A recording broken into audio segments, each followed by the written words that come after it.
I see you, I appreciate you, and I'm thankful you subscribe and keep showing up. This space is built on your insights. Leave your thoughts and lessons below. Now, cue the tension, cue the truth. Let's get into it. Before this story starts, here's the part people miss. When somebody starts performing their private life in public, pay attention to what they are trying to make official without ever having a real conversation. In this story, the biggest red flag was not only the affair, it was the arrogance of announcing a replacement before ending what already existed. When a person starts rewriting the truth online, instead of speaking in your kitchen, your boundary cannot stay soft. My name is Isaiah Bell, and the first time I saw my wife call another man her real partner, I was standing in line at a carryout on a damp Thursday evening in West Baltimore, waiting on a lake trout platter I had ordered every other week for 12 years.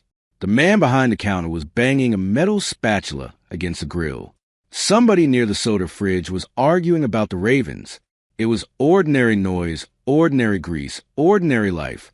Then my phone lit up, and there was my wife, Nia, smiling into a camera at a rooftop charity mixer, her hand spread across another man's chest like she'd been doing for years. The caption sat on the photo like a lit match dropped on dry carpet. My real partner. There was a red heart. There was a champagne glass. There was the kind of confidence people only have when they think no consequence can reach them. I read it 3 times because my brain kept rejecting the sentence.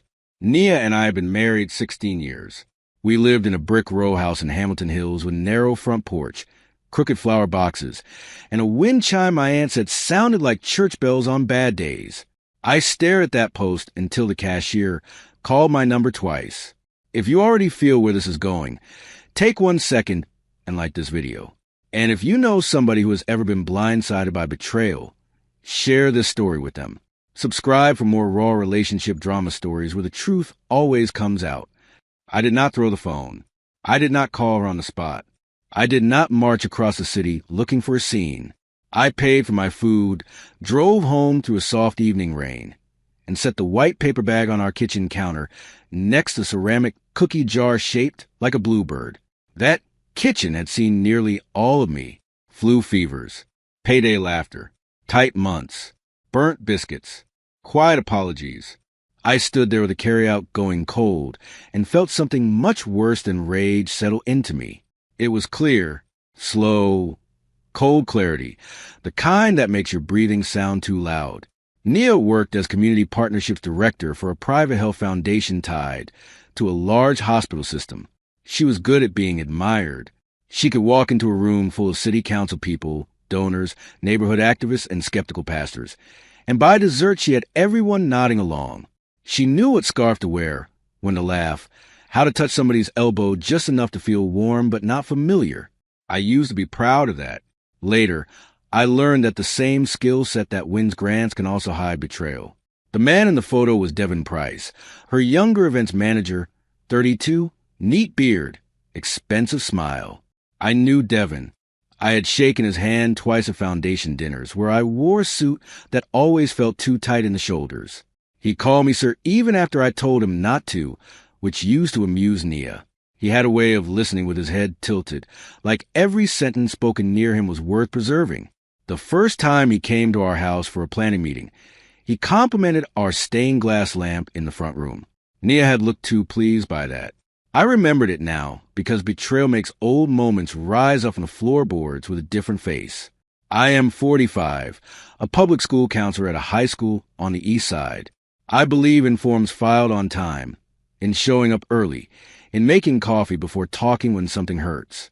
My father drove a city bus for 30 years and told me a man should never let his emotions steer with both hands. My mother disagreed with him on nearly everything except that one sentence. So that night, I made coffee at 9:30, though coffee that late is a terrible idea, and sat at the kitchen table under the yellow light while rain ticked the back windows. I opened the post again and took screenshots. Then I looked at the comments. That part hurt worse than the caption. Co-workers from the foundation were laughing under it. A donor's wife wrote, "You two are magic." A local food writer who had once eaten sweet potato pie at my table left fire emojis. Nia's sorority sister Dana wrote, "About time y'all stop hiding." About time. That phrase pressed on my chest. Hiding meant this was old. Hiding meant I was the last one invited to the funeral of my own marriage. I clicked through Foundation's page and saw the rooftop event was listed as an official fundraising mixer, sponsored and photographed. I made my first decision right there. I could have called Nia and demanded an explanation before she even got home. Instead, I chose silence for one night because I needed truth more than I needed drama. I needed to know whether that post was reckless flirting, a months-long affair, or some ugly joke that would still end us anyway. I also knew Nia. If confronted too early, she would gather herself, rearrange facts, cry in control way, and make me argue against a version she had already polished. I wanted the unvarnished thing. So I waited, took more screenshots, and said nothing. She came in at 11:18 p.m. smelling like rainwater, perfume, and rooftop smoke from one of those decorative patio heaters. She dropped her heels by the bench, saw me at the table, and smiled like the world had not shifted. "You are still awake?" she asked. She always sounded a little musical after donor events, like applause lingered in her throat. I said I could not sleep.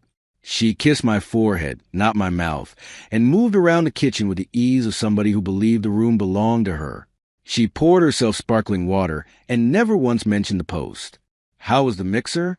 I asked, keeping my eyes on the mug in my hands. "Long," she said. "Good money, though. The pediatric wing campaign is finally moving." Then she reached for my carry-out leftovers, wrinkled her nose, and asked why I had eaten so late. I watched her from the corner of my eye, waiting for even a flicker of guilt, the tiny human stutter that appears when a lie brushes past the truth. Nothing. She was composed, careful, ordinary. I almost hated her more for that than I would have for panic. Calm dishonesty has a very particular cruelty to it. We had no children. That had once been a grief and then a truce. The first years we tried and failed and sat in sterile offices with soft-spoken doctors who said words like viability and probability. After that, Nia threw herself into work, and I threw myself into everybody else's children at school. We built rituals to cover the hollow. Friday fish from the carryout. Sunday morning walks around Lake Montebello when the weather behaved. A Christmas puzzle spread across the dining table with old jazz records playing. It is strange what can survive sorrow and still die from vanity. I learned that sentence in slow motion. The next morning was Friday. Nia left before 7 in a camel coat with the sharp shoulders she wore when she wanted to look expensive. She stood in the doorway tightening one earring and said, "Do not forget we are at your mother's on Sunday." I said I had not forgotten. She smiled, checked herself in the hall mirror, and left. After the door closed, I opened my laptop and started where I should have started months earlier. Our marriage had not exploded in one photo. It had been leaking for a while. I needed to see how long I had been mopping up blind. We shared a family iPad mostly used for recipes, church live streams where my mother's knee acted up, and the occasional crossword. Nia was careless in the way confident people often are. Her work messages were connected. Her email refreshed automatically. I found event itineraries, hotel confirmations, dinner reservations for 2 in cities where she had supposedly been working too late to eat, and one receipt from a jazz lounge in Philadelphia on a weekend she had told me she was staying with her cousin in Silver Spring. The account name on a ride receipt was Devon's. My ears went hot. My hands did not shake. That surprised me. I kept going. A message thread with Dana did more damage than any hotel bill. He still has no idea. Dana had written 6 weeks earlier. Nia replied, "Isaiah notices patterns, not feelings. He will notice when I am ready for him to." I had to close the iPad then, because that sentence found the softest part of me. Patterns, not feelings. I sat back in the chair and stared at the dining room wall, where our wedding photo hung in a black frame. In that photo, Nia's head is tilted toward me like trust itself. I almost took it down right then. I didn't. Instead, I called my cousin Roland, who owns a small accounting office near Charles Village and has the kind of mind that hears numbers as warnings. Roland and I are not dramatic men. Our most emotional conversations usually happen while changing a tire or cleaning a grill. When he answered, I asked if he had time to look over some financial records without asking too many questions. He was quiet for a second, Then he said, "Come by after lunch. Bring everything. And do not make a move before you understand what money is where." That became my second decision. I would not fight blind. I would count first. Roland's office smelled like toner, old carpet, and the peppermint candies he kept in a crystal bowl that belonged to his mother. We spent 3 hours tracing our accounts. Nia had a separate travel card I knew about, but there was also a reimbursement pattern that looked crooked, foundation meals that somehow matched weekends away, car service charges attached to official events with no corresponding donor meetings, repeated hotel extensions.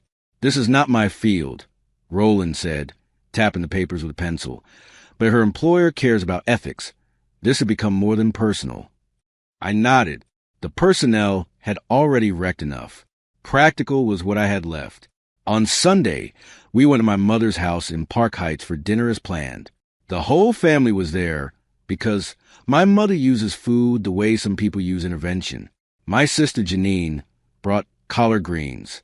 My nephew spilled orange soda near the hallway radiator. My mother made smothered turkey wings because red meat had started bothering everybody's doctor. Nia moved through that house with her usual grace, complimenting the cornbread, fixing my aunt's necklace clasp, laughing on cue. Watching her perform in front of people who had loved her for years made my stomach turn. I considered telling my mother everything that afternoon.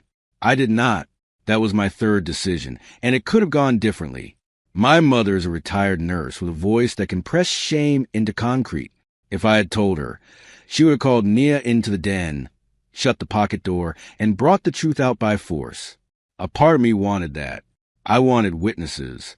I wanted Nia exposed under family light. But my mother's house had held funerals, baby showers, and New Year prayers. I would not drag my marriage onto her table beside the peach cobbler. So I kept quiet and watched Nia help wash dishes with my sister like nothing was broken. 2 nights later, I got the confession I did not ask for. Not the full confession, because people like Nia rarely walk in fully undressed by truth, but enough. I was in the basement, restringing the old Stella guitar I had not played in months. That guitar belonged to my uncle, and the case still smelled like cedar and old sermon books. Nia came downstairs in one of my college sweatshirts and stood at the bottom step with her arms folded. "You have been strange," she said. I almost laughed. "Strange. Have I?" I asked. "Yes," she said, distant, judgmental, quiet in a pointed way.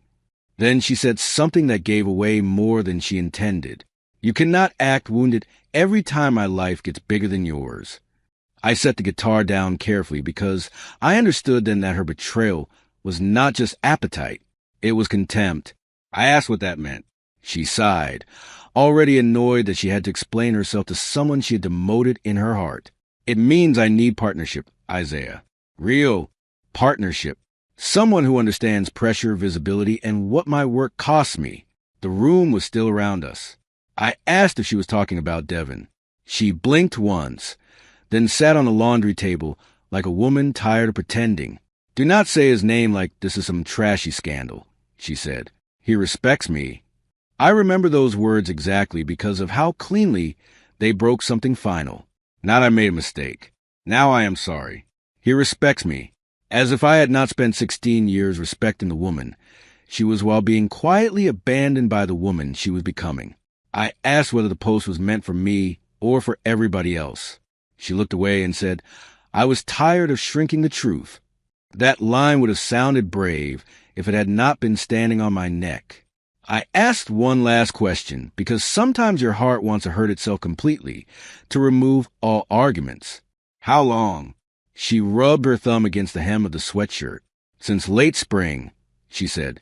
It was November. That meant cookouts, my birthday, my mother's surgery, our anniversary trip that she shortened for a board emergency. All of it covered in a second life. I nodded and said, "Thank you for finally saying one honest sentence." She stiffened at that. "I did not come down here to be insulted." "No," I said, "you came down here because you thought I would fight for the spot he already occupies." She slept in the guest room that night. The radiator in there hissed and clicked like it was gossiping. I lay awake listening to the city settle outside, a siren far off, somebody dragging a trash bin. The midnight bus grumbling down Harford Road. Around 2, I opened her public post again. It was still up. That was the part one kept returning to. Not only had she betrayed me, she had published a replacement while still sleeping under my roof, using my steadiness like a utility she no longer respected, but still relied on. In the morning, I called a lawyer recommended by Roland's church deacon. Her name was Celeste Harmon, and she practiced family law at a narrow office near the courthouse with framed degrees, a firm that looked healthier than most people I know, and a directness that made me sit straighter. She read my notes, reviewed the screenshots, and asked precise questions without once treating me like a fool for staying this long. When I finished, she clasped her hands and said, "You have 2 matters, not one. A marriage ending and a financial exposure issue. We handle both carefully." Then she told me to stop speaking to Nia about specifics. Copy everything legally accessible and document every shared asset. I followed instructions because instructions were a rope. Over the next 10 days, I moved through my life like a man carrying glass. At school, I helped a senior finish his community college essay, while my own marriage was burning quietly in my coat pocket. I sat through an attendance meeting and nodded at the principal as if my wife had not replaced me in public. At home, Nia floated in and out with growing irritation. She wanted to fight with volume. She wanted me to become unreasonable so her choices could feel reactive instead of deliberate. I gave her facts, silence, and a legal calendar. It enraged her. Meanwhile, consequences began where she least expected them. The Health Foundation had strict disclosure rules about supervisor-subordinate relationships, especially when grant travel and donor funds were involved. I did not send anything at first. I wrestled with that. Part of me wanted to walk away and let her career stand untouched, because no matter what she had done, I had once prayed over that career with her at our kitchen table. But then I found reimbursement approval signed by Nia for events Devin attended alone, and a boutique hotel charge listed under community outreach. My marriage was one betrayal. Misusing charitable money was another. I submitted the documentation. I did it to the Foundation's ethics portal on a gray Monday morning before sunrise, with a cup of diner coffee going lukewarm beside my laptop. The diner was across from the school bus depot, and the waitress called everybody baby regardless of age or mood. I sat in a cracked vinyl booth under a buzzing light and uploaded screenshots, receipts, and short statement. I did not mention heartbreak. I mentioned policy, travel, and reporting lines. I remember my hand hovering over the final button. Once I sent it, her humiliation would no longer be private. I press submit anyway because some silence becomes complicated if it lasts. Nia found out about the complaint before she knew it came from me. I could tell by the way she stormed to the front door 3 days later, dropped her tote on the hall runner, and called Devin before she even took off her coat. I was in the den pretending to read. "They are doing interviews," she hissed into the phone. "No, do not text me that. Stop panicking." Her voice had a crack in it I had never heard before. It was the sound of somebody discovering that charm does not work on compliance departments. She passed the doorway and saw me. The call ended instantly. "Did you know about this?" she asked. I set my book down. "About what?" I asked. "Do not do that." She looked flushed and suddenly older, the way stress drags a face downward. Somebody filed a complaint. They're asking about travel, reimbursements, and my relationship with Devin. I held her eyes. "Is there a relationship with Devin?" She hated being led back to her own words. "That is not the point." "It seems exactly like the point," I said. Then I told her Celeste had drafted divorce papers and that she would be served formally by the end of the week. Her mouth actually fell open. "Divorce?" she repeated, like I had proposed a weather change. "Isaiah, stop. You are angry, embarrassed, whatever, but this is not who we are." I stood then, because sitting made me feel pinned. "This is exactly who we are now," I said. "You made that clear online." She started crying, but even in that moment I could see her measuring the usefulness of tears. "I was reckless," she said. "I was hurt. I was confused." I asked whether confusion explained the hotel bills, whether hurt explained the comments from friends who had known before I did. She had no answer that could survive daylight. She was served at work on Friday afternoon. I know, because she called me from a parking garage, voice shaking with fury. "You had me served in front of people?" she asked. "I did not arrange the lobby," I said. "I arranged the papers." She said I was humiliating her on purpose. That word again. Humiliating. As if humiliation had entered the marriage only when it touched her skin. We hung up with nothing resolved except timing. She came home late that night and slept on the sofa downstairs, wrapped in the throw blanket my mother had crocheted for our 10th anniversary. I did not cover her. The foundation investigation stretched into December. Nothing was instant. That is what people get wrong about consequences. Most of the time they arrive in dress shoes with clipboards, not thunder. Neil was placed on leave first. Then Devin was suspended. Then there were follow-up interviews, requests for passwords, audit reviews, donor inquiries. At home, the air changed. She moved carefully, as if the house itself had become temporary. Her anger kept collapsing into fear. One evening I came downstairs and found her sitting at the kitchen table turning my grandmother's bronze turtle paperweight over and over in her hand, like it might tell her the future. "I need you not destroy me," she said without looking up. That sentence angered me more than any insult. "Now I am sorry. Now that I hurt you, I need you not to destroy me." She still believed I was the center of the collapse because that was easier than admitting she had placed dynamite in every room herself. I told her the truth. "I am not doing this to you. I am stepping out of the way." She finally looked at me then, and for one fragile second I saw the old Nia, the woman who used to dance barefoot while frying catfish on New Year's Eve. Then it was gone, 2 days before Christmas. The foundation terminated her for cause. The letter cited policy violations, failure to disclose, and misuse of organizational funds. Devin was terminated too. His apartment had been tied to the foundation's housing assistance program during a neighborhood wellness initiative, which made the optics even worse. Local professional circles are smaller than people think. The news moved quietly but fast through nonprofit boards, hospital staff, event planners, and church committees. Nobody posted it publicly, but everybody knew. A woman who had introduced Nia at a panel in October suddenly stopped returning her calls. That was when the humiliation became real to her. Divorce is paperwork until furniture changes hands. Then it becomes physical. After the termination, Celeste accelerated negotiations. The house was mine before the marriage, refinanced later, but still protected. Our retirement accounts were divided, but not evenly, because the documentation around spending, reimbursements, and concealed debt made her position weaker. Nia had spent years curating a beautiful life of expensive textures she insisted we had earned. Custom drapes, imported rugs, candles that smelled like cedar libraries. Piece by piece, practicality replaced image. She moved into a short-term rental near Towson with bland walls and noisy upstairs neighbors. She left with box shoes and a folded pride. I would like to say I felt triumphant. I did not.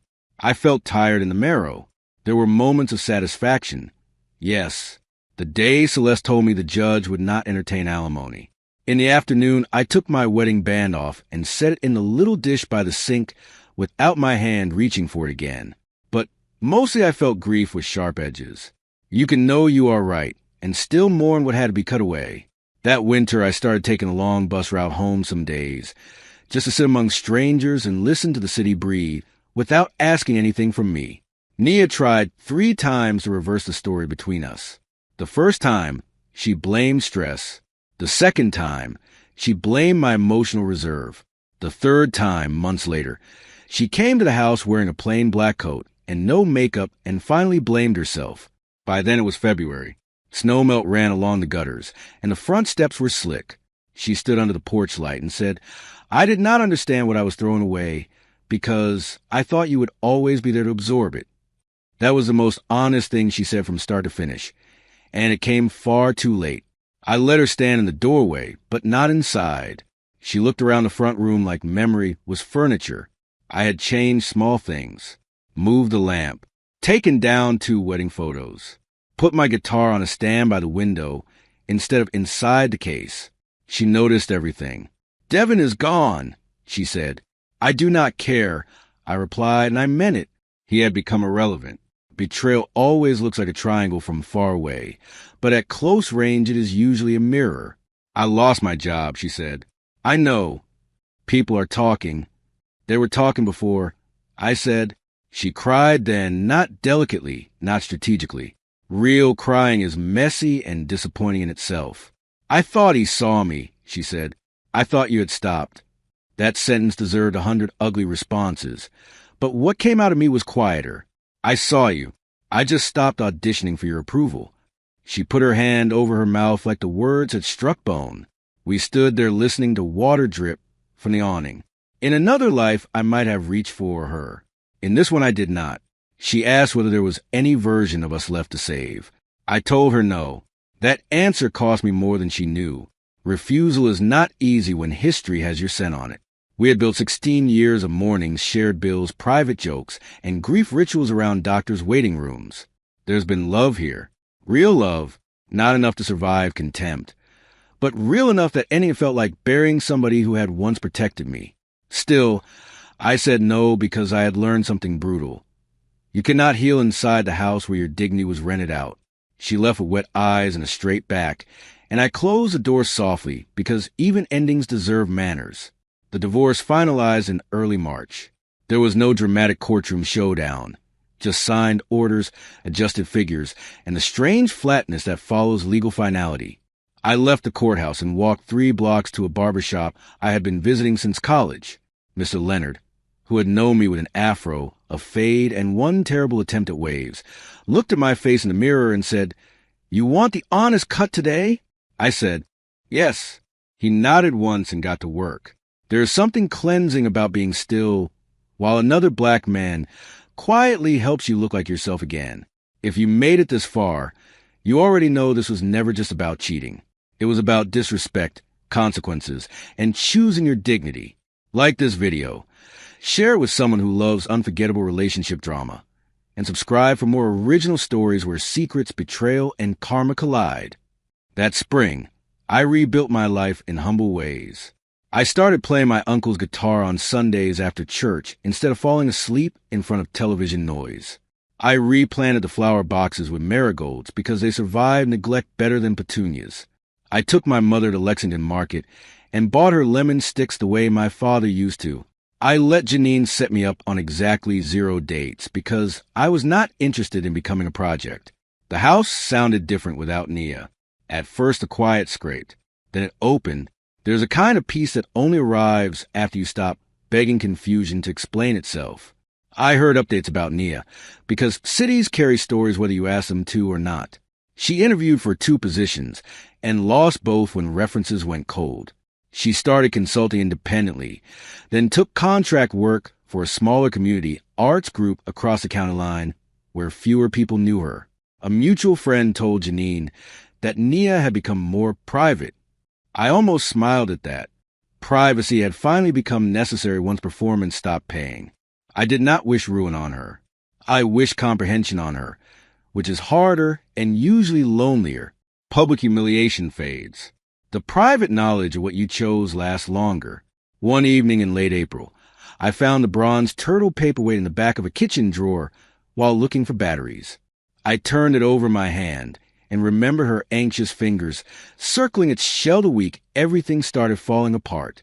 I sat in my home office beside a notebook where I had begun writing down things I ignored in the marriage. Dismissive jokes, rehearsed apologies, the way I abandoned music because it annoyed her during work calls. Not to stay bitter, to stay accurate. Memory tries to beautify what wounded it. Writing helps keep the edges in their true places. So when people ask how my wife flaunted her real partner online and ended up jobless, divorced, and humiliated, I tell them the online post was only the match, not the pile of dry wood. The real ending started earlier, when she decided admiration mattered more than honesty, and I decided peace was worth more than performance. The humiliation was not in losing me publicly. It was in discovering that the image she trusted could not save her from the facts. As for me, I am still in Baltimore, still counseling teenagers, still making Friday fish some weeks, still learning that dignity can return one ordinary day at a time. What stayed with me most was not the post itself. It was a pattern around it. The caption, the hidden receipts, the way she kept calling consequence humiliation only when it landed on her. That is the lesson here. Boundaries are not revenge, and silence is not weakness when you're using it to see clearly. By the time I said no at the porch and found that bronze turtle in the drawer, I understood something simple. Grief can share a room with self-respect, but self-respect has to be invited in on purpose. The end.